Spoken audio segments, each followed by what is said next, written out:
사랑 내게 있네. 그 사랑이 날 채우네. 주은혜 내게 있네. 그대로 날 채우네. 성경의 수업을 걷다. 오늘은 신명기 8장입니다. 오늘 신명기 8장은 7장에서 시작된 이스라엘 백성들이 가나안 땅에서 접하게 될 신앙적인 위험에 대해서 계속적으로 말씀하고 있습니다. 가나안 땅은 적과 꿀이 흐르는 땅이기에 이스라엘은 곧 뿌리를 내리고 풍요롭게 살게 될 것입니다. 문제는 하나님의 축복인 풍요로움이 오히려 이스라엘에게 치명타를 입힐 수 있기 때문이었습니다. 그러므로 모세는 이스라엘 백성들에게 기억의 필요성에 대해서 가르치고자 했던 거예요. 학자들은 신명기 8장을 사람이 하나님을 얼마나 의지해야 하는가에 대한 가장 위대한 선언문이라고 그렇게 평가하고 있습니다. 그래서 모세는 그의 청중들이 이미 익숙해져 있는 문구로 가르침을 시작합니다. 1절입니다. 내가 오늘 명하는 모든 명령을 너희는 지켜 행하라. 그리하면 너희가 살고 번성하고 여호와께서 너희 조상들에게 맹세하신 땅에 들어가서 그것을 차지하리라. 무엇입니까? 가나안 땅에 입성하여 평화와 부의 축복을 누리며 살기를 원한다면 지금부터 선포되는 말씀을 귀담아 들었다가 강을 건너 그 땅에 정착한 후 들은 말씀대로 행하며 살라는 것이었습니다. 모세는 이스라엘이 하나님의 말씀을 잘 기억했다가 약속의 땅에서 행하며 살아가야 하는 이유를 이스라엘 역사, 특히 지난 40년의 광야 상에서 찾고 있습니다. 이제 곧 막을 내리게 될 광야 시절 40년 동안 하나님께서 이스라엘을 어떻게 하셨는가를 생각해 보라는 것이었습니다. 그러니까 이스라엘 백성들이 앞으로 약속의 땅에서 하나님의 말씀에 순종하며 살아야 하는 것은 의무나 책임감 때문이 아니라 이때까지 하나님이 보여주신 보호와 인도하심에 대한 백성들의 자연스러운 반응이자 도리였던 것입니다. 그래서 모세는 광야 생활을 요약적으로 정리했어요. 첫째, 광야 생활은 하나님이 이스라엘에게 주신 시험과 연단이었던 것입니다. 2절입니다. 내 하나님 여호와께서 이 40년 동안에 내게 광야길을 걷게 하신 것을 기억하라.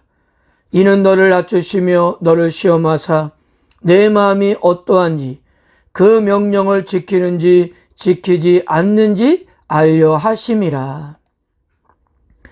역사적인 관점을 볼 때 이스라엘의 불신으로 빚어진 지난 광야 40년은 정말 어이없는 시간 낭비였습니다. 그러나 하나님은 40년 동안의 허송 세월을 이용하여 이스라엘을 훈련하셨습니다. 인간의 죄로 빚어진 일을 하나님은 양육의 기회로 삼으셨던 것입니다.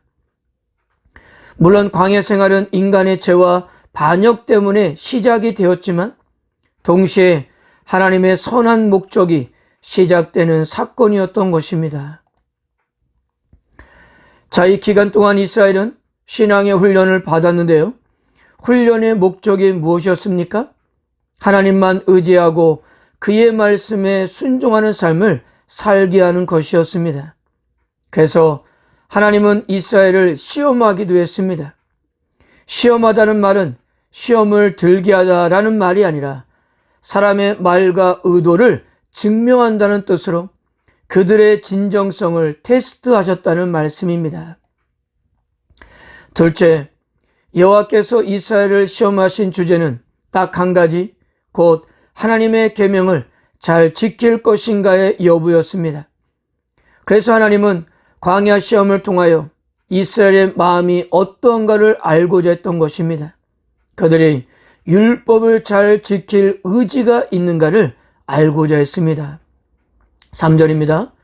너를 낮추시며 너를 줄이게 하시며 또 너도 알지 못하며 내 조상들도 알지 못하던 만나를 내게 먹이신 것은 사람이 떡으로만 사는 것이 아니요 여호와의 입에서 나오는 모든 말씀으로 사는 줄을 내게 알게 하려 하심이니라.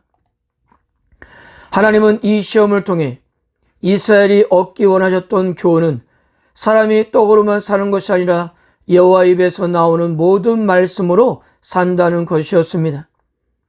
육신을 위한 음식은 하나님께서 매일같이 채워주셨기 때문에 결국 이스라엘의 생사고락은 그들에게 주어진 하나님의 말씀에 의해서 결정되었던 것입니다. 이스라엘이 어떻게 만나를 먹게 되었습니까? 무슨 일이 있어도 그들을 보호하고 인도하시겠다는 하나님의 말씀에서 비롯된 기적의 결과였습니다. 그러므로 광야 40년 동안 이스라엘은 하나님의 말씀을 먹고 산 것입니다. 또한 궁극적으로 이스라엘을 이날까지 살린 것도 하나님의 말씀이었습니다. 그러므로 이스라엘 백성들은 하나님의 말씀을 통해서 하나님을 경외해야 했던 것입니다. 7절에서 10절까지 모세는 가나안 땅이 어떤 땅인가를 소개하고 있습니다. 광야가 그 죽음의 땅이었다면 가나안은 생명의 땅이었습니다. 그 땅을 한마디로 묘사하면 좋은 땅이었습니다. 자, 이 말씀에서 우리는 앞으로 가나안에 정착할 이스라엘의 이상적인 모습을 이렇게 그리고 있다는 것을 볼 수 있습니다. 하나님의 축복으로 내려진 풍요로움을 마음껏 누리며 그 풍요로움 속에서 하나님을 경외하며 살아가는 백성들의 모습입니다. 이것이 가나안 땅에서 살고 있는 이스라엘 백성들에게 보시기 원했던 하나님의 그 마음이었던 것입니다. 그러니까 가나안 땅은 이스라엘이 하나님을 통치 아래 풍요로움을 마음껏 누릴 수 있는 땅이었던 것입니다. 이런 이유 때문에 모세는 무슨 일이 있어도 결코 하나님을 잊어서는 안 된다고 했습니다. 11절입니다. 내가 오늘 내게 명하는 여호와의 명령과 법도와 규례를 지키지 아니하고 내 하나님 여호와를 잊어버리지 않도록 삼갈지어다. 어렵고 힘들 때는 하나님을 잘 의지하다가도 모든 것이 잘 될 때 필요한 것이 없고 모든 것이 만족스러우면 무엇인가 부족하다고 느낄 때만큼 열심을 내서 하나님을 찾지 않을 수가 있는 겁니다. 이것이 신앙적으로 가장 나태하게 하는 이유였던 것입니다.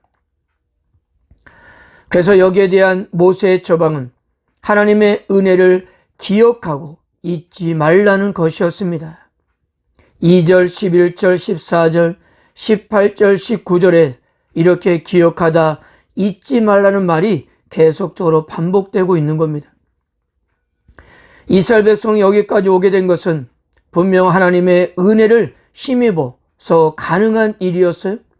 그러므로 이스라엘 백성들이 교만하지 않으려면 하나님이 지금까지 베풀어 주신 은혜와 사랑을 끊임없이 기억하고 잊지 말아야 했던 것입니다.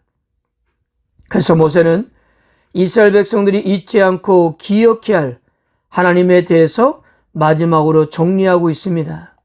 첫째, 여호와는 이스라엘을 애굽에서 해방시키신 분이십니다. 혹독하게 착지당하는 노예였던 그들을 하나님이 찾아오시고 자기 백성으로 삼아 주셨습니다. 둘째, 여호와는 지난 40년 동안 사람이 살 수 없는 광야에서 온 백성을 보호하시고 먹이신 분이십니다.